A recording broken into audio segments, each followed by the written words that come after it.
नमस्कार दर्शकवृन्द, दिनभरका देश विदेशका प्रमुख खबरहरू समेटिएको नेपाल टाइम्सको टप 50 बुलेटिनमा स्वागत छ। म रश्मिता उदास। सुरु गरौं आजका प्रमुख खबरहरू।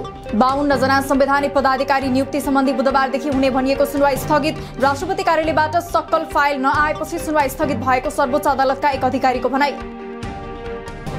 काठमाडौँ जिल्लाका न्यायाधीश राजकुमार कोइराला र अधिवक्ता रुद्र पोखरेल बीच व्यवसायी इच्छा राज तामाङलाई धरोटीमा छुटाउन भएको घुस लेनदेन बारेको अडियो सार्वजनिक।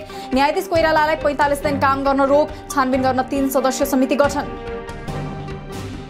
घुस लेनदेनको अडियो सार्वजनिक भएपछि आफूले कुनै अनुचित काम नगरेको काठमाडौँ जिल्ला अदालतका न्यायाधीश राजकुमार कोइरालाको दाबी। आफूमाथि न्याय परिषदबाट छानबिनको माग।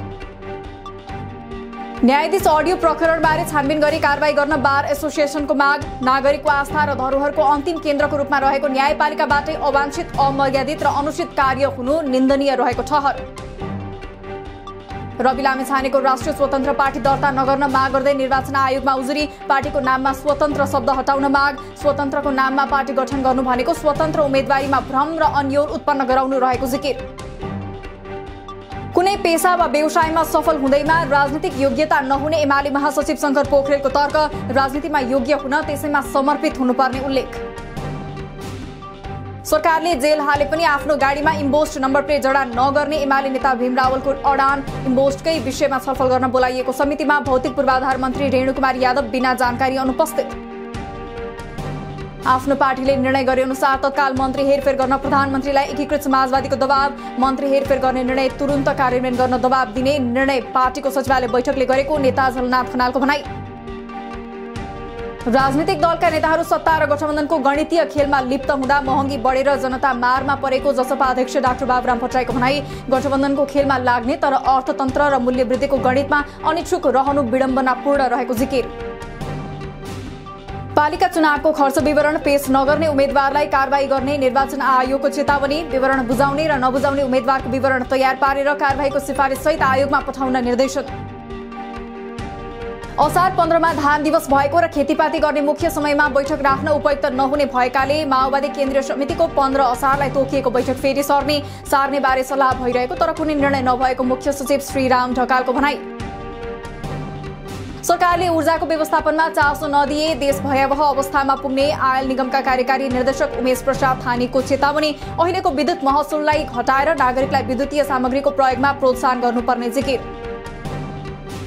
एक महिनामा 3000 मेट्रिक टन एलपी ग्यासको आयात बढ्यो। निगमले प्रति सिलिन्डर 751 रुपैयाँ घाटा खाएर ग्यास बेचिरहेको र अहिले बजारमा इन्डक्सन भन्दा एलपी ग्यास सस्तो भइरहेकोले ऊर्जा व्यवस्थापन कार्यलाई गम्भीरतापूर्वक लिनुपर्ने निगमको भनाई। पेट्रोलियम पदार्थको खपत कम गरी स्वच्छ ऊर्जाको उपभोग बढाउने बारे नीतिगत प्रबन्ध गर्न दिगो विकास तथा सुशासन समितिको सरकारलाई निर्देशन। वैकल्पिक ऊर्जाको उपलब्धता र सम्भावना बारे अध्ययन गर्न पनि निर्देशन। पर्यटनलाई केन्द्रमा राखी प्रमुख समस्याको सम्बोधन र समाधान खोज्ने गरी पोखरा महानगरद्वारा आर्थिक वर्ष 79-80 को नीति तथा कार्यक्रम सार्वजनिक। घोषणा पत्रलाई नै आधार बनाएर पर्यटनलाई केन्द्रमा राखिएको मेयर धनराज आचार्यको भनाई।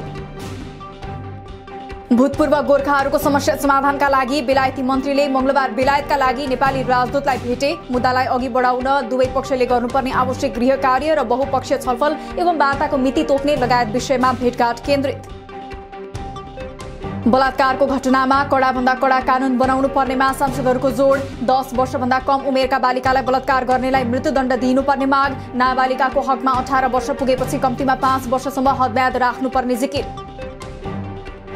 ललितपुर महानगरले गैर सरकारी संस्था मार्फत भेटनेरी एम्बुलेन्स सञ्चालन गरेकामा महानगरकै पशु सेवा विभागले जनायो असन्तुष्टि। स्नेहाज केयरलाई एम्बुलेन्स दिए पनि महानगर मार्फत नै सञ्चालन हुने र त्यहाँ महानगरकै प्राविधिक रहने महानगरको प्रस्तुति।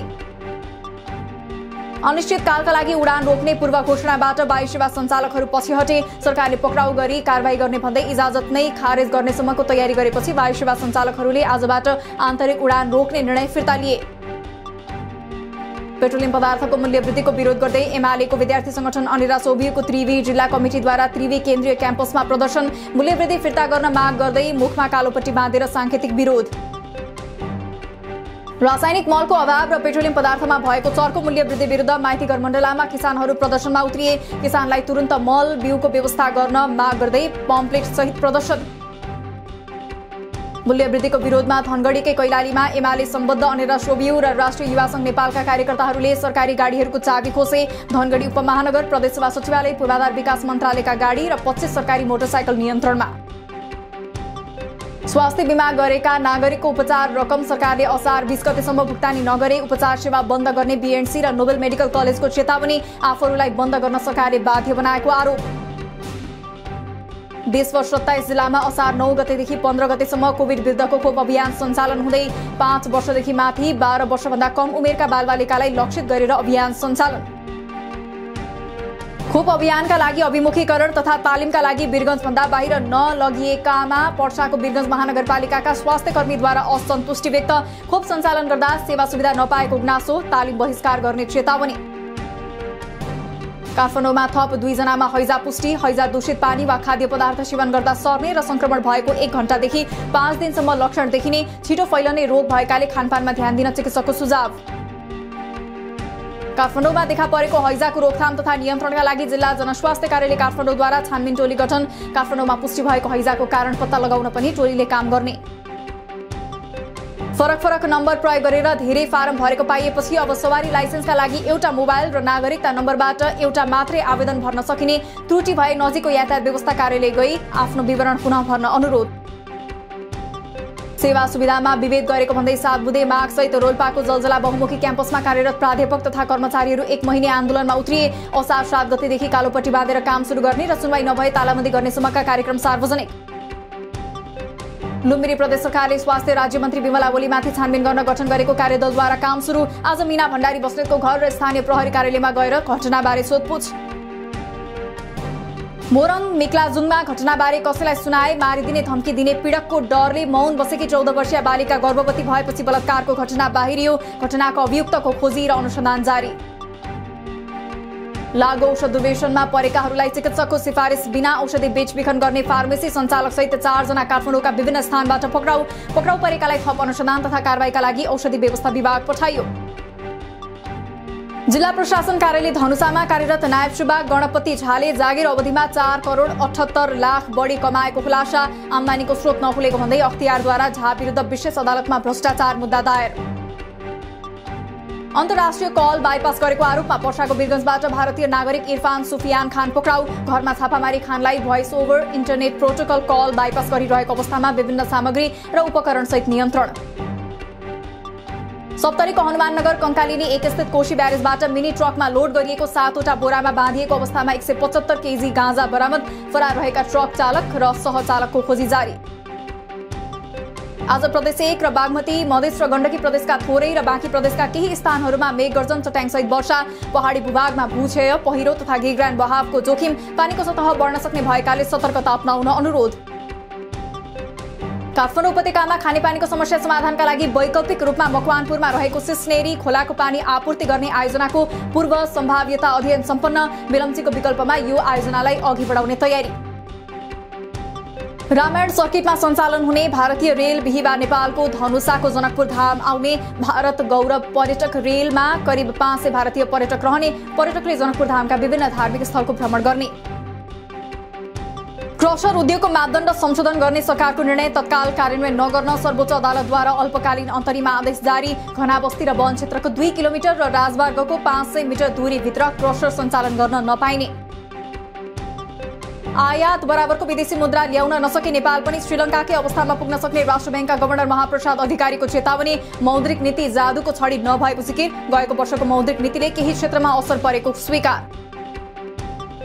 सुनको भाव आज तोलामा 400 रुपियाँले घटेर प्रति तोला 97,300 रुपियाँ कायम। आज चाँदी पनि तोलामा 10 रुपियाँले घटेर प्रति तोला 1255 रुपियाँमा कारोबार। लामो समयपछि मंगलबार बढेको शेयर बजार आज भने 31.21 अंकले घटेर 1893.53 बिन्दुमा झर्यो। आज 84 करोड 37 लाखको शेयर किनबेच। एन्फा अध्यक्ष पंकज विक्रम नेमाङ सहितका नवनिर्वाचित पदाधिकारी र सदस्यहरूद्वारा शपथ ग्रहण। शपथ लिएकाहरूले आजैबाट कार्यभार सम्हाले। बराबर मत प्राप्त गरेका 4 जना मध्ये 2 केन्द्रीय सदस्य टुङ्गो लाग्न बाँकी। नेपालले एसएसी महिला टी20 च्याम्पियनशिप 2022 को सेमिफाइनलमा यूएईसँग खेल्ने। शुक्रबार हुने सेमिफाइनलमा नेपालले यूएईलाई हराउन सके महिला एसिया कपमा स्थान बनाउने। अफगानिस्तानमा 6.1 रेक्टर स्केलको शक्तिशाली भूकम्प जाँदा भूकम्पमा परि ज्यान गुमाउनेको संख्या 920 पुग्यो। भूकम्पको गहिराई 51 किलोमिटर रहेको र भारत पाकिस्तानका केही भूभागमा समेत धक्का महसुस। सामान ढुवानीमा लिथुआनियाले नाकाबन्दी लगाएपछि रुस क्रुद्ध। नाकाबन्दी पश्चिमा देशको उक्साहटबाट भएको रुसको आरोप। रुसले युक्रेनमाथि गरेको आक्रमणपछि युरोपेली संघले लगाएको प्रतिबन्धको पालना मात्रै गरेको लिथुआनियाको प्रतिक्रिया। चीनले आयोजना गर्ने 14औं ब्रिक्स शिखर सम्मेलनले विभिन्न क्षेत्रहरूमा अन्तर ब्रिक्स सहयोगबारे छलफल गर्ने अपेक्षा। भारतका प्रधानमन्त्री नरेन्द्र मोदीले जुन 23 र 24 तारिखमा भर्चुअल ढाँचामा सम्मेलनमा भाग लिने।